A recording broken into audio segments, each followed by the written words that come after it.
Well, welcome back to Large Group. So excited to be back here with you guys, joining in community, joining in worship. My name is Liam Fasik. I am the worship leader here at InterVarsity. I am a senior living in the apartments house, and I am studying kinesiology. So here at InterVarsity, we believe that God calls us to worship multi-ethnically in different languages and different styles. So this first song, some of you may be familiar with, it's called You Are God. And it's actually in 4 different languages: English, Korean, French, and Spanish. So if you have trouble keeping up, I would just encourage you to find a way to respond, whether that's just trucking through, trying your best, journaling through it, just listening to the words. But I just encourage you to find a way to respond to worship today.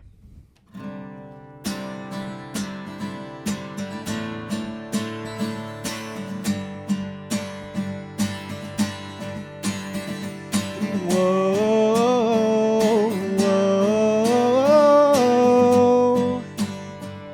Sing eternal word. Eternal word of God, 영원한 한 말씀.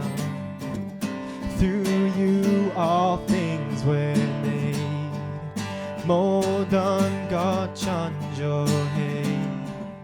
The everlasting light, 찬란한 주의 빛, to a darkened world display.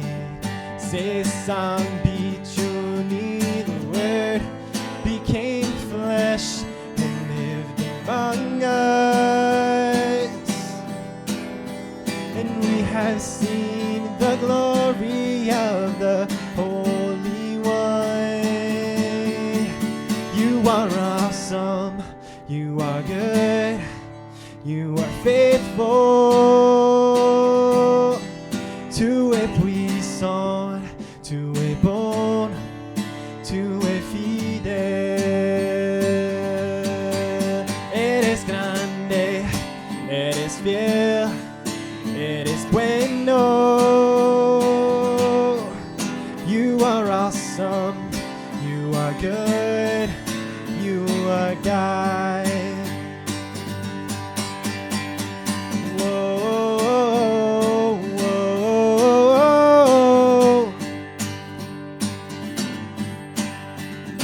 whoa.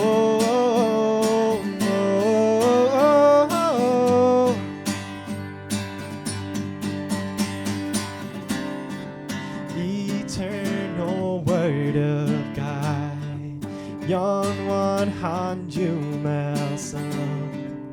Through you all things were made. 모든 것 창조해. The everlasting light, 찬란해 주의 빛, to a darkened world display. 세상 비추니 the word became flesh and lived among us, and we have seen the glory of the Holy One. You are awesome, you are good, you are faithful. Tu es puissant, tu es bon, tu es fidèle. Eres grande, eres fiel, eres bueno. You are awesome, you are good, you are God, yeah. You are awesome, you are good, you are faithful, so faithful. Tu es puissant, tu es bon, tu es fidèle.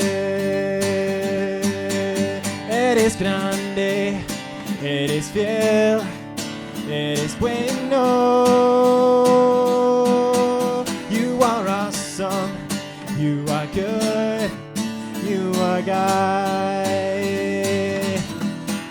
You are awesome, you are good, you are God. And whoa,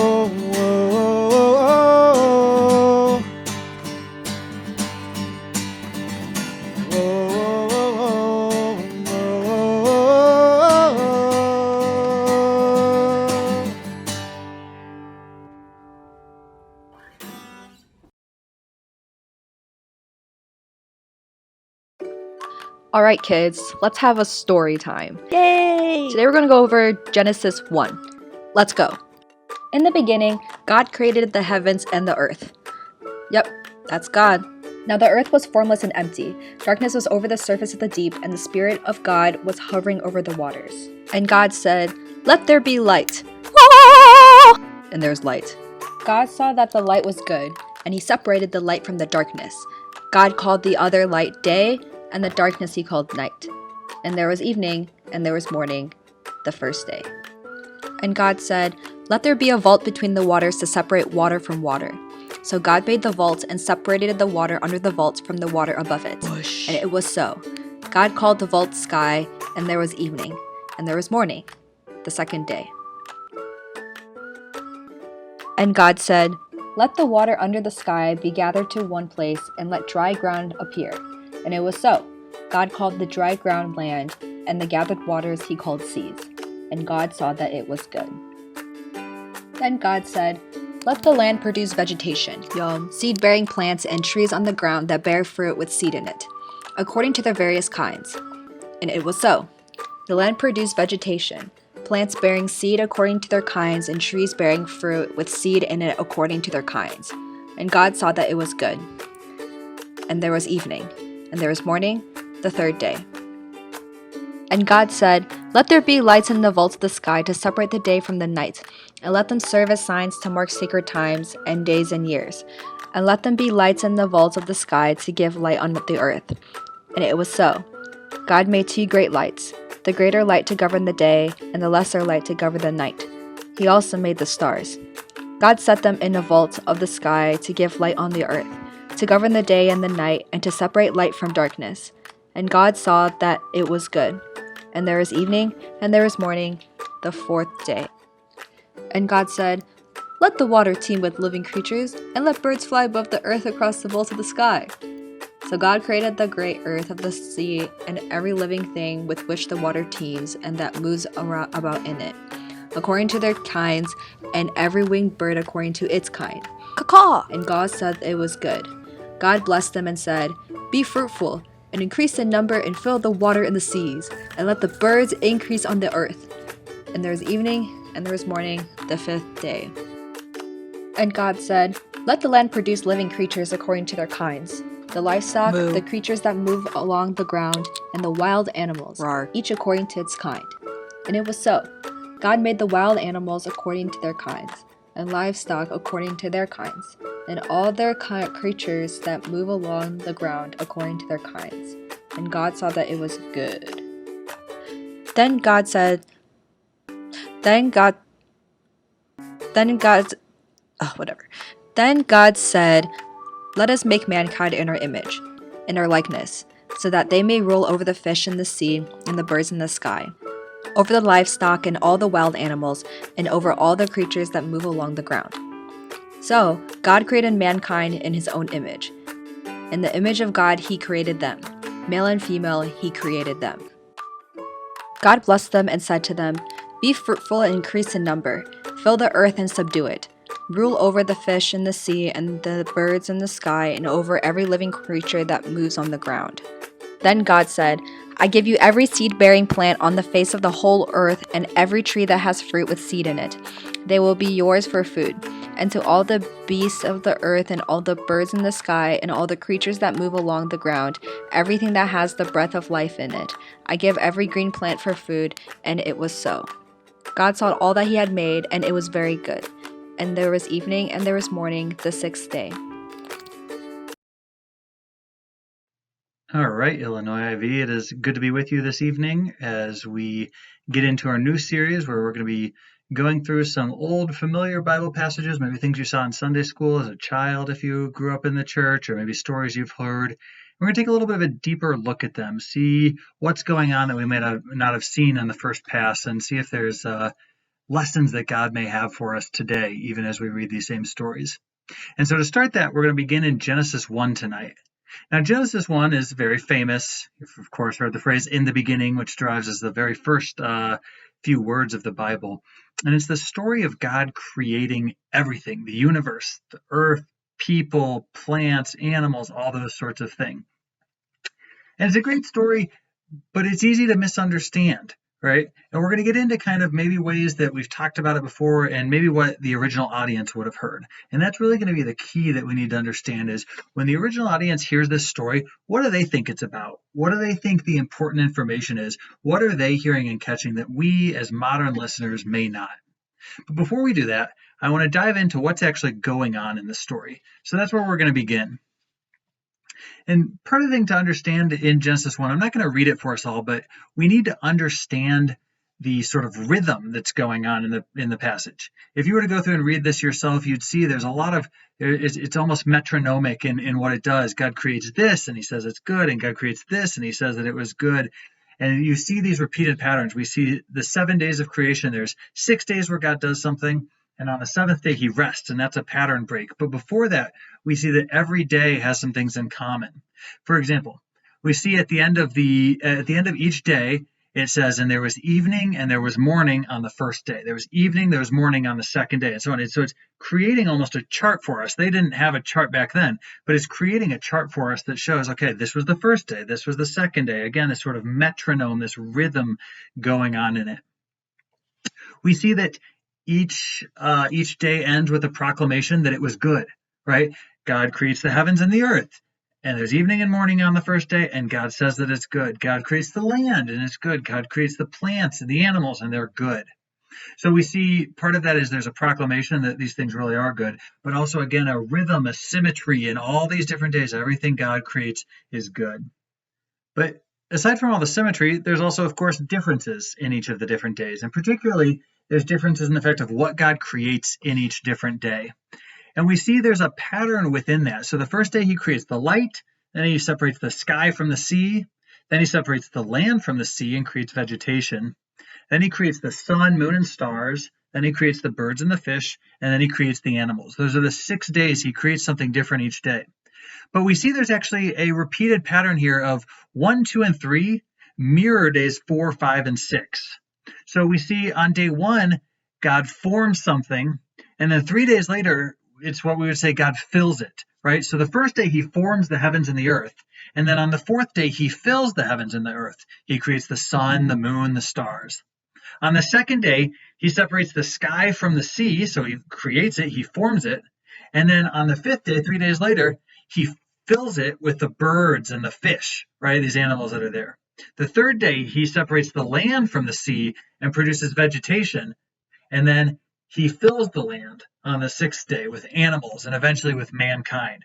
So we see there's again this sort of pattern here of there's different things created each day, but there's a parallelism. It's A, B, C, and then A prime, B prime, C prime. There's parallelism there. It's not necessarily just one linear sequence, but we're supposed to see this back and forth, this rhythm.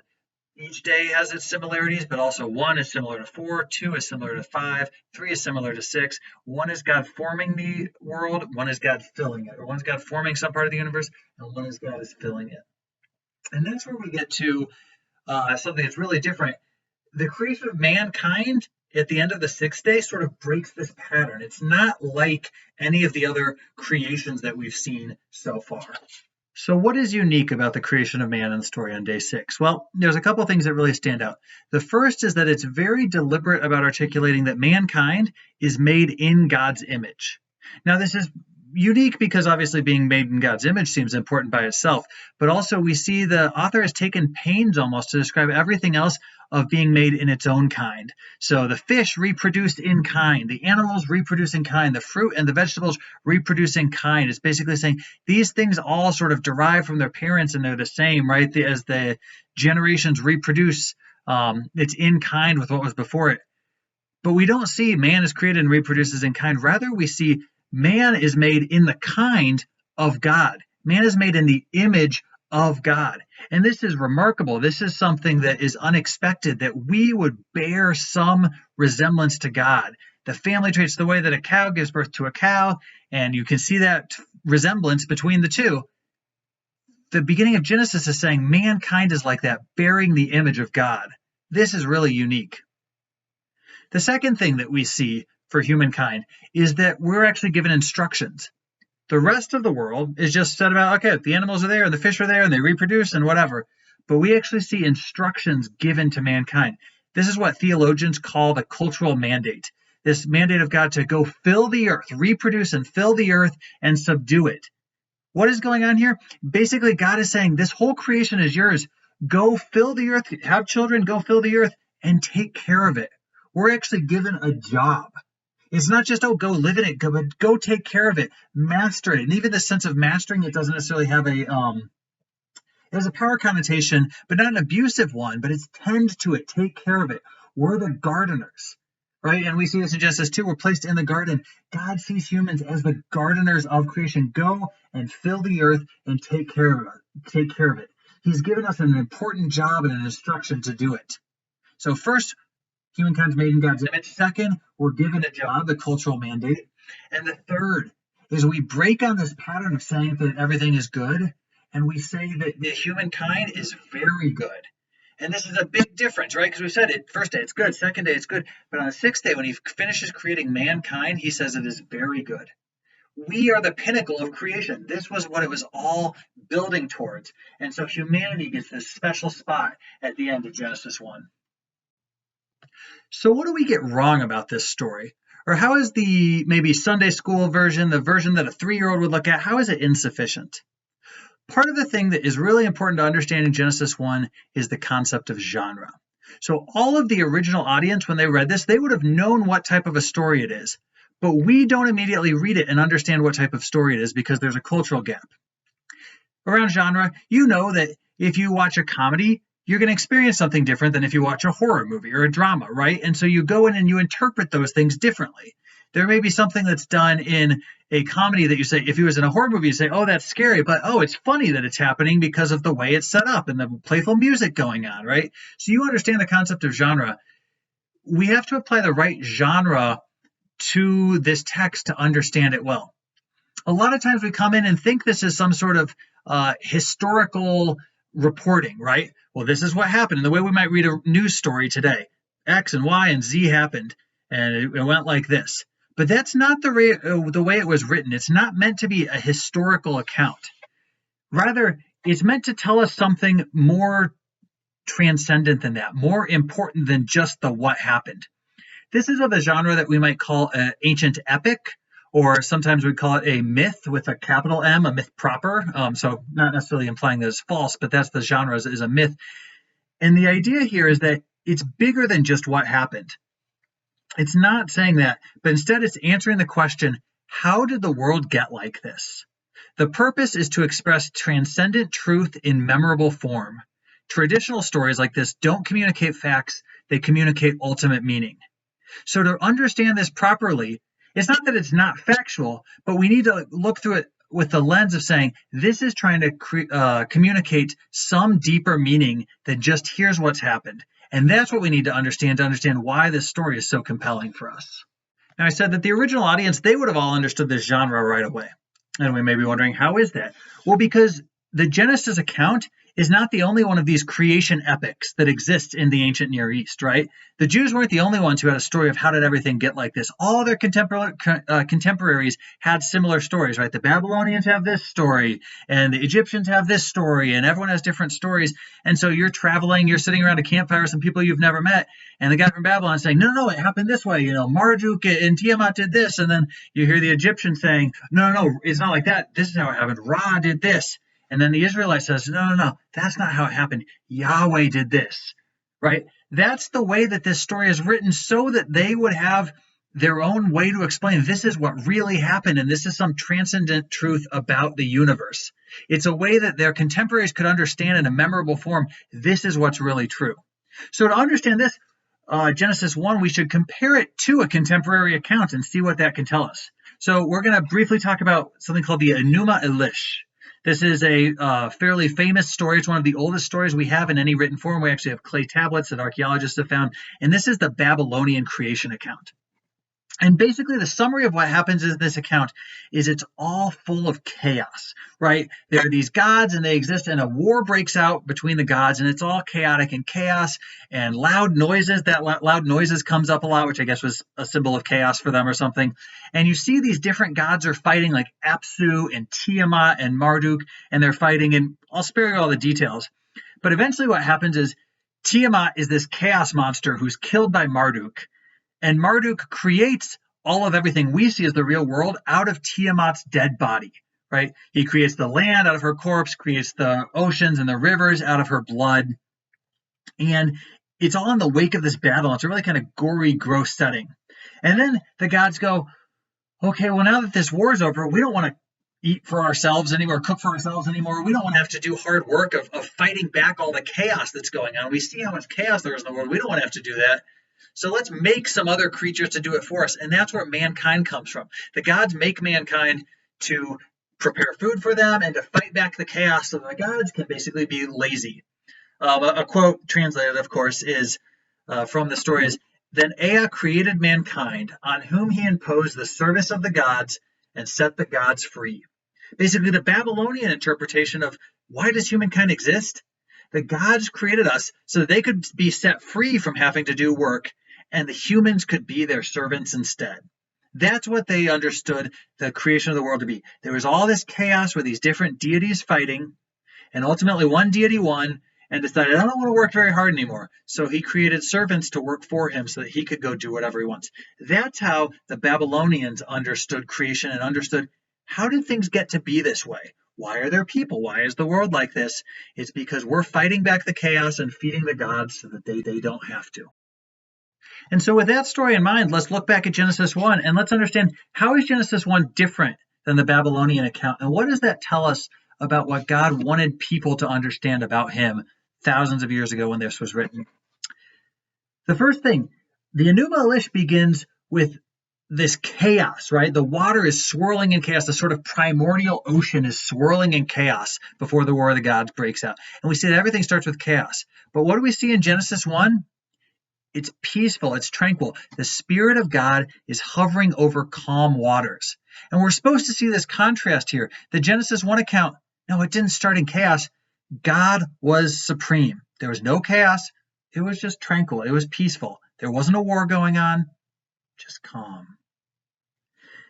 The second thing we see that's different, out of that chaos springs this war between the whole Babylonian pantheon and the Enuma Elish. But in Genesis 1, there's no pantheon. There's just one God. God is hovering over the calm sea all by himself. There's no fighting. There's no war. There's no other gods. We see then in the Enuma Elish, after the battle, the material world starts to get created, right? The land, the water, people, all those things get created. But they're created from the corpse of Tiamat. They're created from the body of another god. It doesn't tell us where the body of that god came from. But Yahweh isn't like that. He doesn't create from something else. He creates out of nothing. And this is a huge thing that is indicative of his power, what theologians call creation ex nihilo, Latin for out of nothing. It is unique that there's basically no other creation accounts of their contemporaries where God actually creates things ex nihilo, right? All of theirs, it's like, well, there were these gods and there were these other things, and somehow the gods used those to create everything we see around us. But Genesis 1 is saying, no, God's power is so supreme, he just says a word and everything spawns into existence spontaneously out of nothing. So we see the creator God's power, which is far different than the sort of sub-creation that Marduk does by forming the heavens and earth out of the body of Tiamat, which already exists. We see in the Enuma Elish that the gods, the pantheon of the Babylonians, create humans to fight back the chaos that's always fighting against them. But again, just like things started in tranquility at the beginning of Genesis 1, remember all the rhythm and all the structure and all the order that we saw when we looked at what was going on, all the patterns that are going on in the 6 different days. There's no chaos. There's order and there's deliberateness. God is very deliberately and carefully doing things. It's not this sort of frenetic fight against chaos. In the Enuma Elish, we see that the humans are created to do work for the gods, right? It's like this, well, we don't want to do it, so we better get someone else to do it. So they're very low on the sort of importance of creation scale. But as we pointed out in Genesis 1, humans are the pinnacle of creation, created in God's image, created to go take care of everything, not so that Yahweh could be fed, but as a blessing for the people and for the earth. There's a symbiotic relationship there. We saw that when Ea creates mankind, he does it to set the gods free so that they don't have to work. But we see when humans are created, it's very good. Again, better than any other aspect of creation. This is ultimately something that elevates, again, the importance of humanity, the importance of life compared to all of the Babylonian or other contemporary mythoses. And finally, when we see the Babylonian account, we see that, again, humans are created for this kind of detached work, to work for the gods. But there's such an intimacy in the way God creates humanity in Genesis 1 and going on in Genesis 2, right? Again, it's in his image. We see in Genesis 2, he picks it up and he actually, with his hands, forms man, and with his own breath, breathes life into humanity. So he's creating with a deep intimacy and connection. It is not a distant, far off, detached God, but God is actually right there, present to humanity, and almost not equal with humanity, but only one tier above in the sense of creating man in his own image. Instead of the Babylonian account where humans are just this sort of chattel for the gods to have them do the work for them. So we see the order, we see the power, we see the deliberateness of God's creation, and we see the importance of humanity. This wasn't here to solve a problem. Humanity was not created to solve a problem. Humanity was created in God's image, deliberately, intimately, because he loves us and loves creation and wants to see the symbiotic relationship between humankind and the rest of creation and God all play out. So as we understand better the story that's going on in Genesis 1 and how the original audience would have interpreted it and understood what's different than what everyone else around them was saying, that gives us some things that are still relevant to us today. Even though none of us are sitting there going, well, is the Enuma Elish true or is Genesis 1 true, right? There are still some transcendent realities that are communicated here. Some things, this is what's true of the world that are relevant for us today. The first I want to touch on is the fact that God isn't in some cosmic struggle against chaos. Rather, in Genesis 1, he speaks it out of existence. He says to the waters and the earth, be divided. He says, let there be light, and light just shows up, right? We see God's power demonstrated and his power over chaos. This is really relevant for us as we're living in this COVID crisis in the midst of an extreme sense of chaos. Everything seems unstable. We don't know if what's true today is going to be true a week from now. But in the midst of that all, Genesis 1 tells us God is sovereign. And God is in control, and God is deliberate, and he has a plan, and he's intimate. Chaos is not winning. It's not always how we think it should go. It can be a little scary at times, but the chaos doesn't win. God speaks chaos out of existence. The other thing that I want us to touch on tonight is this reality that God didn't create you to do work that he didn't want to do himself. Rather, he created you in intimate love to enjoy creation. And I think it's easy for us to start to think, at the end of the day, God needs my help. He really wants something from me. I'm supposed to be out there being a good Christian, being missional, doing evangelism, or working hard to be a good witness, or just working hard in my classes, right? We tend to think God wants something from us because he maybe needs us in some way, because that's how we're going to get approval. And this fundamentally alters our view of work. We're not working in your academics. Once you graduate, you're not working in your jobs because, it's a necessary thing for survival, or because God's making you do it because he doesn't want to do it himself. Rather, he's saying this is actually what you're created for. Did you notice that work is in the Bible before the fall? Work is not a consequence of the fall. Work is something we're created for, and God's inviting us into to understand, no, this is a part of living into who I made you, is good, healthy work rhythms. And we don't always understand it like that. We get enslaved to our academics, right? And they become an idol for us, and we feel like we have to perform. Or we even create an idol of religious performance for God. I feel like I have to do something for him. I have to do something for him.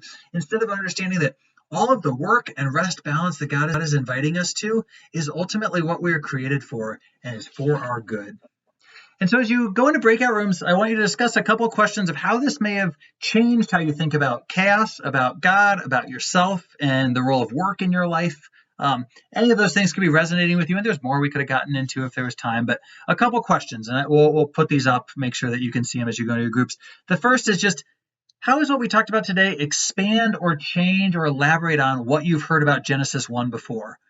Maybe are there things that you see in a more clear light now, or maybe is it different than the way you'd heard it talked about more as this historical event rather than this sort of epic that has these transcendent truths in it? So how is this different? How does this expand on what you've heard? The second question, how does God's stability in the midst of chaos speak to where you're at in life right now? What's his word for you in that? Are you experiencing chaos and you need to meet God in that and believe and experience and feel his power, his stability in the midst of chaos? And then finally, it's easy to believe that you're not created to work for God, but created it in his image. Is that true for you? Can you believe that I'm actually created in his image to enjoy creation? Or do you believe, no, ultimately I'm supposed to work for God or for my parents or for the university or whatever it is? How does this change what you think about your relationship to work, whether it be your academics, your ministry work, your job, at the bookstore, whatever it is? How does this change how you think about that? How does this change how you think about the relationship between you and God?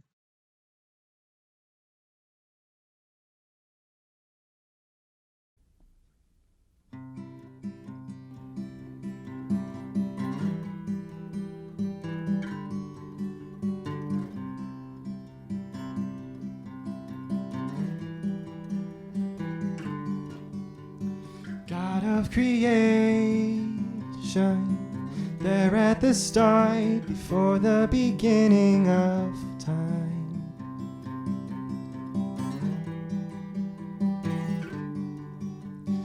No point of reference, spoke to the dark and fleshed out the wonder of light.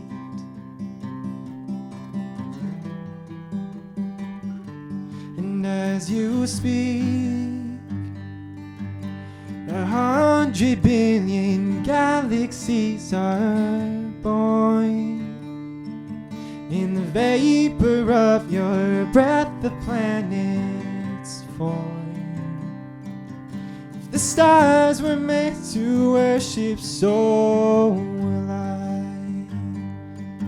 I can see your heart in everything you've made. Every burning star, a signal fire of grace. If creation sings your praises, so will I.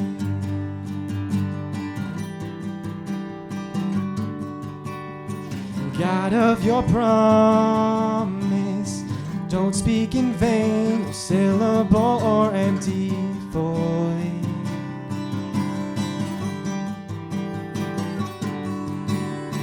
Once you have spoken, all nature and science follow the sound of your voice.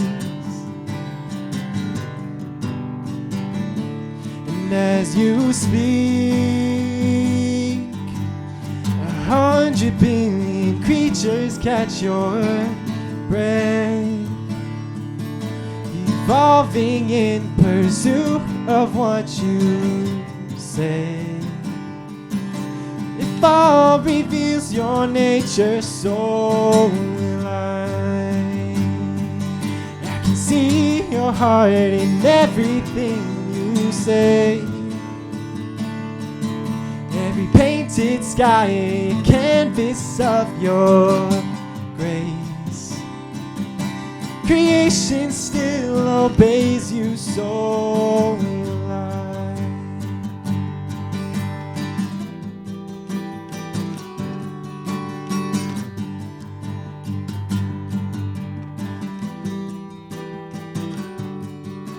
The stars were made to worship, so will I. The mountains bow in reverence, so will I. The oceans roar your greatness, so will I. For if everything exists to lift you high, so will I. If the wind goes where you send it, so will I. If the rocks cry out in silence, so will I, so will I. If the sum of all our praises still fall shy, then we'll sing 100 billion times.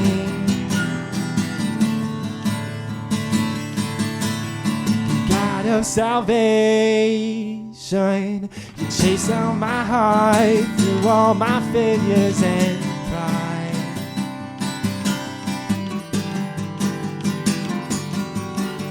On a hill you created, the light of the world, abandoned in darkness to die.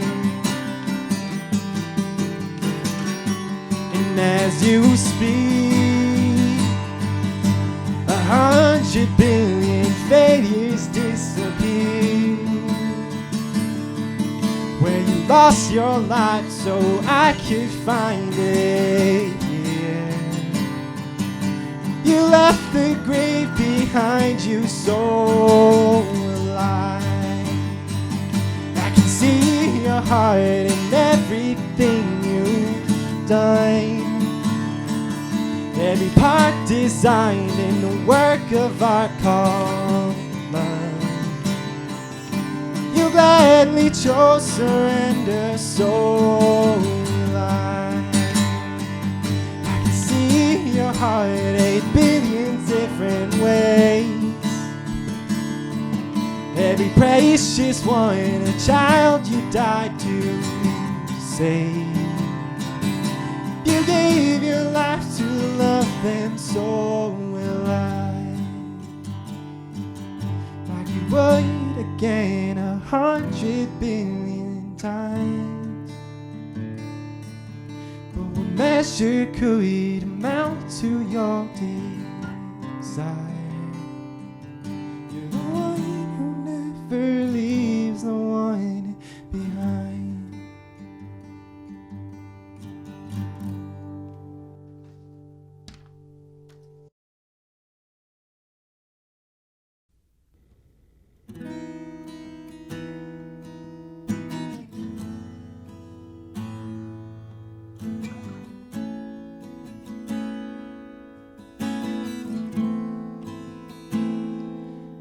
Christ alone, my hope is found.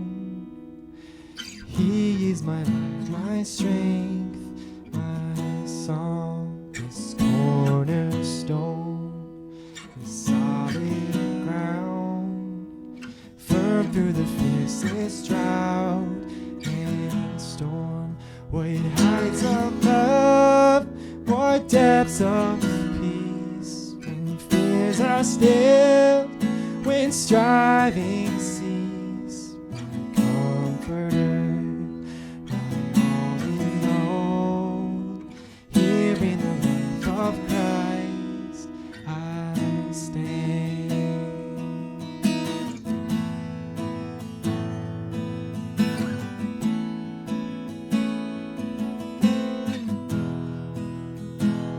In Christ alone took on flesh, fullness of God in helpless babe, this gift of love and righteousness, scorned by the ones he came to save, till on that cross where Jesus died, the wrath of God was satisfied.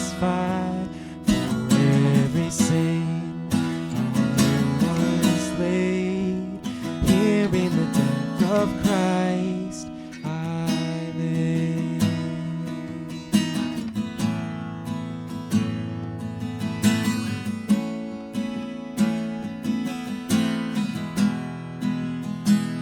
There in the ground his body lay, light of the world in darkness slain, and bursting forth day, up from the grave he rose again, and as he stands in victory, since curse has lost its grip on me, for I am his, he is mine, bought with the precious blood.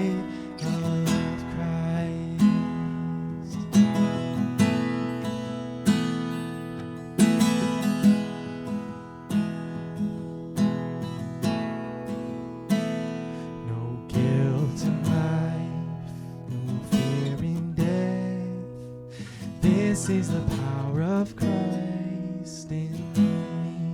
From life's first cry to final breath, Jesus commands my destiny. No power of hell, no schemes of man can ever pluck me from his hand till he returns. Calls my name. Here in the power of Christ I'll sing.